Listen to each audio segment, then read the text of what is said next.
Isang magandang gabi mga boss. O ayan, kaka-out lang namin sa trabaho mga boss. Nagmerienda kami sa Family Mart dito. Padaan tayo. Kumititistingan tayo dito ng tumbler. Ito, yung nakuha ko rin kagabi boss. Nag-refill yung may-ari kanina. Ayan, may tumbler na naman na pink. Kusunada rin ng ating isang bossing. Gusto niya rin daw, nakita niya yung tumbler natin kagabi. Subukan natin bingwitin, baka sakali. Yun Alam mo naman minsan yung mga tsamba Malakas kumabig yan, kakakain lang busog. Uy, dali, 10 lang bro. Oh! Yan, kakakain lang busog. Uy, dali, 10 lang bro.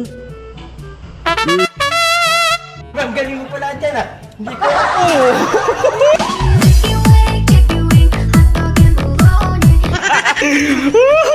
Sampu lang mga boss. Kita nyo yan? Utik. Ano masasabi natin dyan? Galing 10 Ay. Click the notification bell.